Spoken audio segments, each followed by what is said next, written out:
Thank you very much for inviting me to participate, and I would especially like to say I'm very pleased that Hempfest is held every year in the 36th Legislative District, which I represent in the State Senate.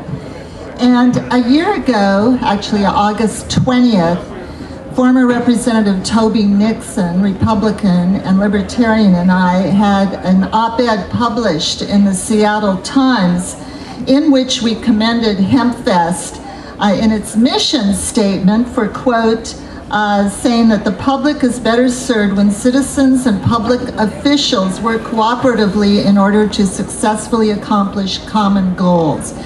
And while I'm about, I get 99+% positive that people here at this forum and throughout Hempfest have common goals, which I share, I'm not sure that everyone in the public has that common goal or goals.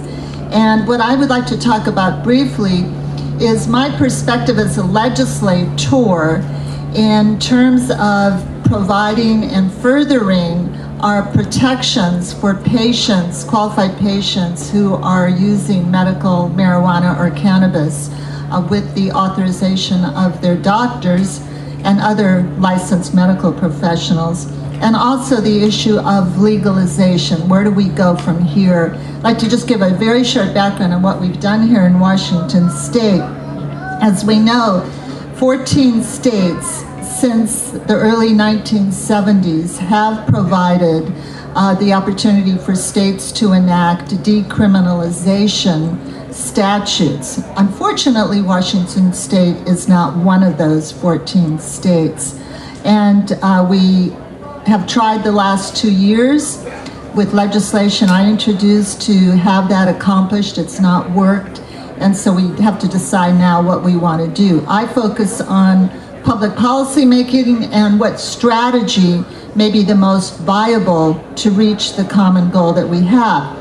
I'm also going to talk about the medical marijuana issues, and starting back in 1995 when I received a call from Joanna McKee, the irreplaceable, phenomenal Joanna McKee, to get involved with medical marijuana, I started introducing legislation. My sister-in-law had died a few years earlier of cancer, and she found medical marijuana to help her with the horrible pain and suffering and nausea that she had from chemotherapy and radiation.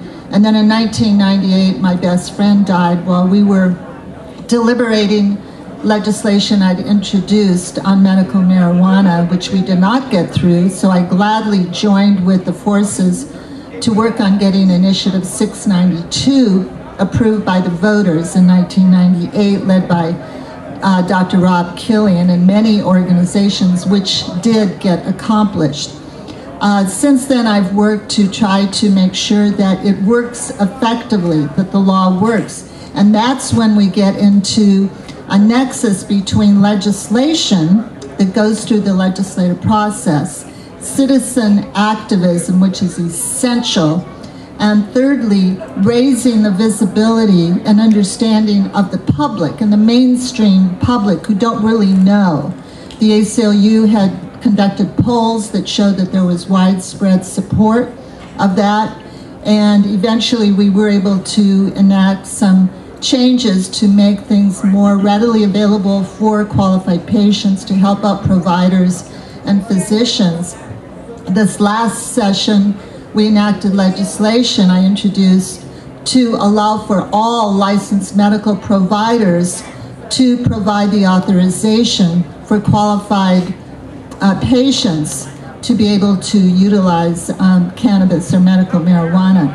But we still have a lot left to do there. And with regard to the medical use of marijuana, I've been working with organizations, individuals, state officials to refine legislation that I'll be introducing next year in 2012 when the legislature convenes in January. It will be an omnibus medical marijuana cannabis act, because we know that there's a lot left to do. We need to provide for a safe, well-regulated, secure, and consistent source of marijuana, and something that patients and providers can access without threat of arrest and prosecution. Our current statute only allows for an affirmative defense, which is really not much at all. And as Dominic Holden brought out in The Stranger last week, I think it was, that the arrests have gone up dramatically, even in the city of Seattle, which has an ordinance that marijuana will have the least priority for arrest in the city of Seattle. So that's pretty shocking. The bill that I will be introducing will also, besides providing for protection against arrest and prosecution, will change the limitations as well that designated providers may only serve one patient at any one point in time. Secondly, it will allow for reciprocity for authorized patients visiting from any state that has legal use of medical marijuana. Thirdly, it will provide from restrictions or protections from restrictions of parental rights without any proof of, without any proof of parents not being able to provide their performance of parental functions adequately. It will also provide protections from negative consequences for work-related situations off-site, as long as the use of medical marijuana is authorized and does not have any effect on the individual's performance of work responsibilities.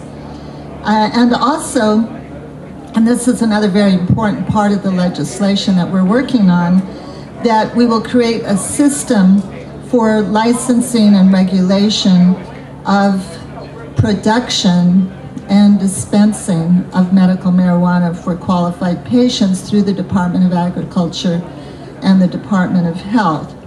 So really, it's a big step forward if we can get through the provisions.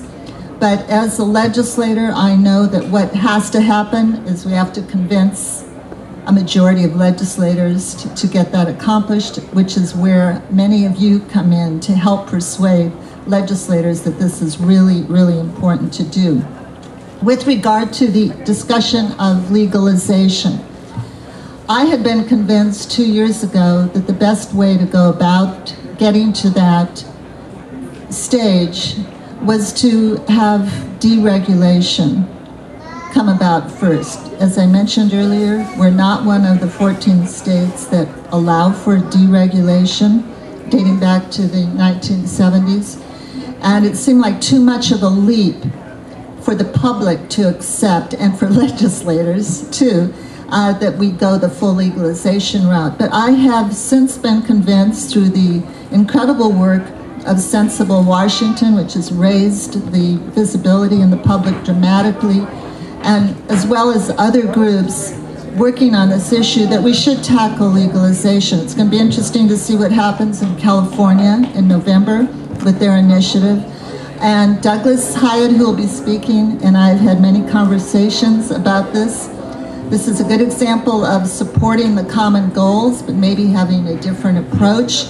I think it's very important to work on this legislatively first, so that we can raise the profile in the public for the more mainstream public who may not get it otherwise.